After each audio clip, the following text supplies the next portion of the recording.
What's up guys, Jackson here at Toasty DIY, and today we're boxing the new to the market Lomography Instant Wide. We actually have the original one right here. Let's go ahead and get an unboxing.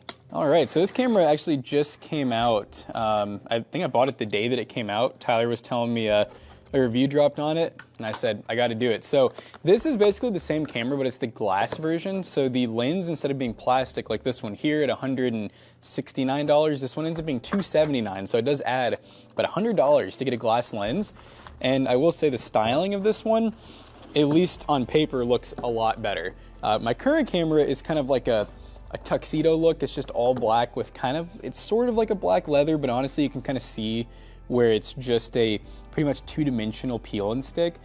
So it's not the prettiest camera. I mean, it's cool because it's really large, and if you're into the tuxedo look, you might like it, but I personally think for a camera this size, having a little bit more looks helps with the dimensions.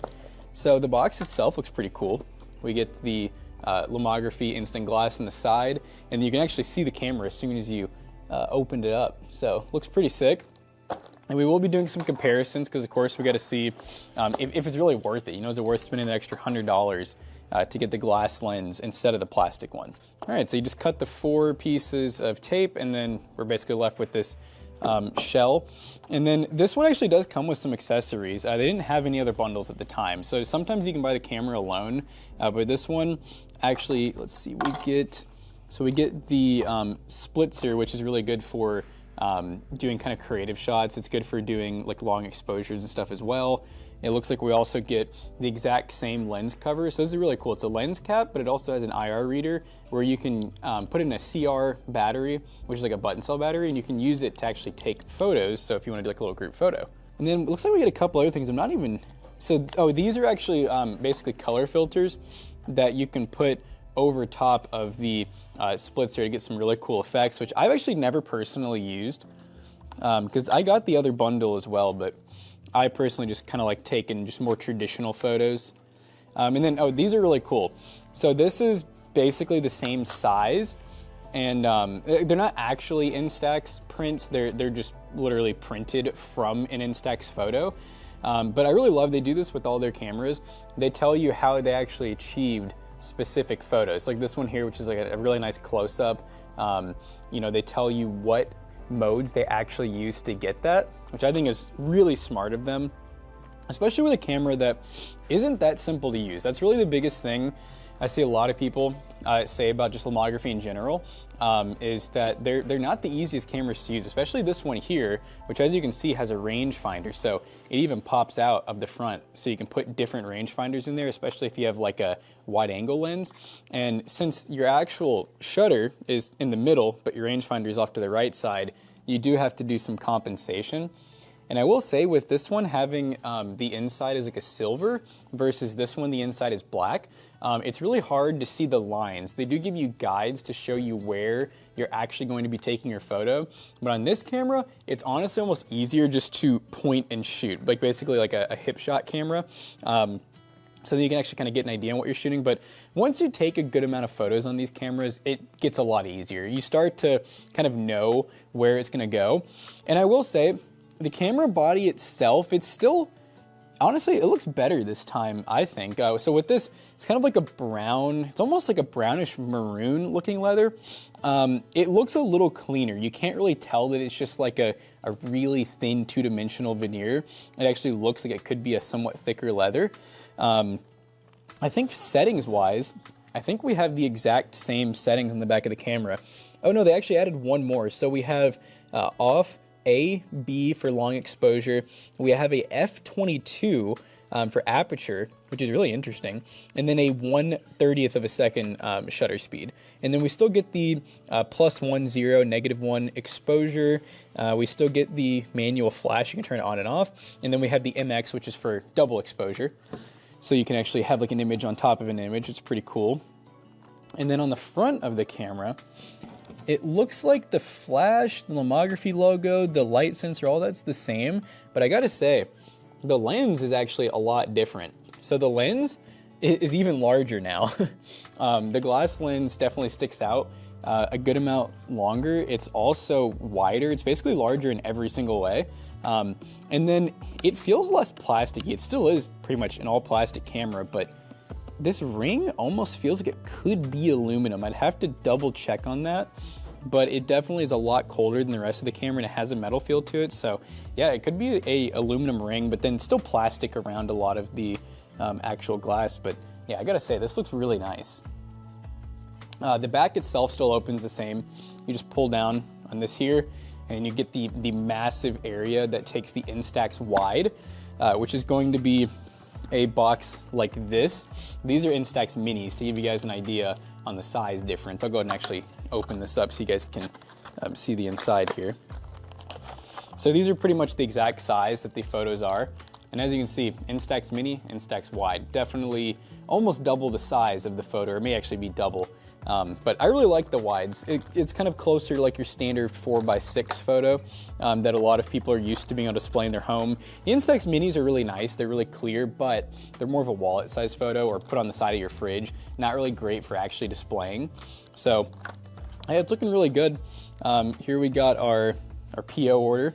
So it looks like that's pretty much all that comes in the box. This lens is detachable. It's not the lens, the actual cover for the lens, which is also the remote, is detachable. I like how it attaches too. You basically put this loop through the bottom of your camera, and then it just screws and unscrews. So if you ever want to take it off to get that group photo or something, you just take that off. Make sure you do put a battery in it.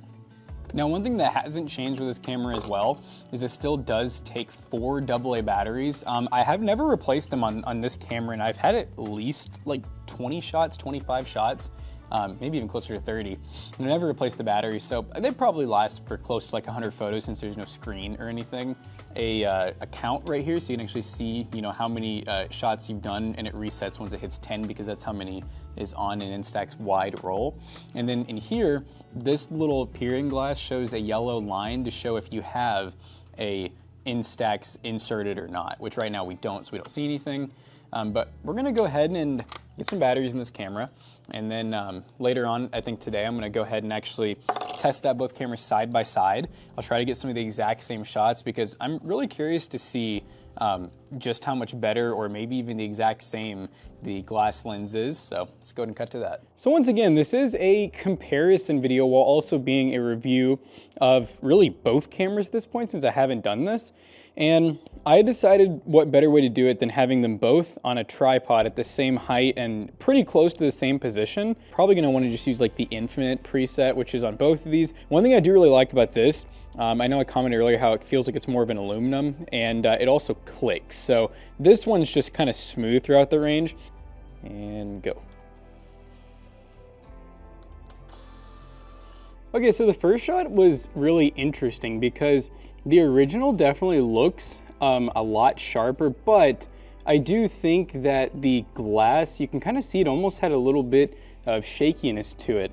So I may have accidentally just slightly moved the tripod when I took the picture, but I am putting 4 new batteries in the camera because I also have maybe the slightest theory that something in the mechanical process when the shutter closes, maybe it's not able to open and close quick enough with the batteries that were in there. You could really hear the difference of the motor. So we're gonna give it a fighting chance. We're gonna try the next photo with brand new batteries. All right, we got a slightly different lighting situation on this one. So we're still just going to be using auto. So we're going flash this time. Maybe that's what the green means. All right, I felt like I was pretty still that time.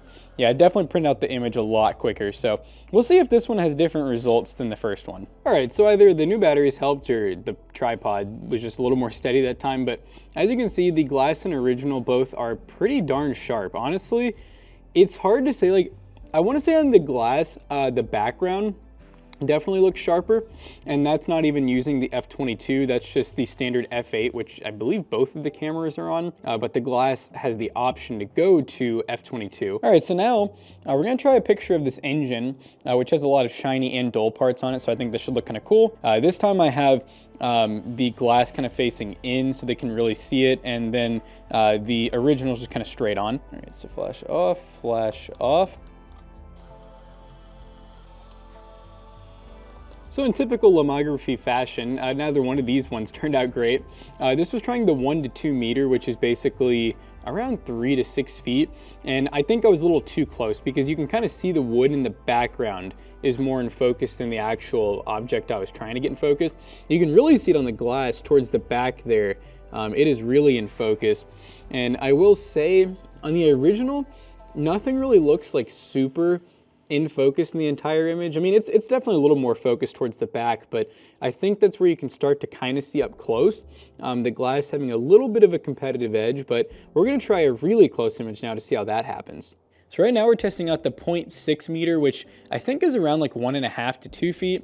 And I'm basically trying to capture for the most part, like this headlight and a little bit above the headlight to try to get a little bit of like depth of field. So we're gonna actually do this one at a time, just because it's so close, it's really hard to get these cameras separate. But this camera actually goes down to 0.6, and this one will actually go down to 0.3, so we can get even closer, supposedly. We'll see how that actually looks.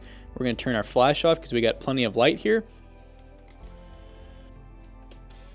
All right, so here's our 0.6 meter shots, and once again, I feel like I can't tell if I'm just putting the new glass version at a disadvantage, because I will say, I feel like this is definitely better framing, but I had them pretty close to the same distance, at least so it looked physically, but honestly, the framing on this lens just might be slightly different, because yeah, this one you can just tell it's not quite as sharp. Once again, I just don't think I had the focal points right. And then obviously not having the full headlight in it compared to this one just naturally looks better because of that. You know, so far, like I said, I'm not really there hasn't been anything that's blown me away with the glass version so far for $100 extra. All right, don't worry. I took a backup of the one on the right.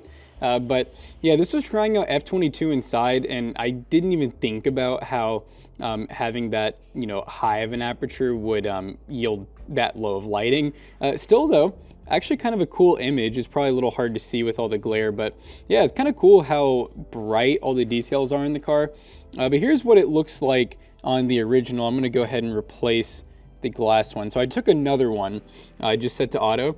And interestingly enough, the light sensor on auto and glass definitely did a little bit better with this picture. This one right here is a little bit darker, which, some people may favor, but I will say you can definitely see, overall better color in this picture. And if you look at something like the fan in the background, it's probably really hard for you guys to see, but it's definitely sharper.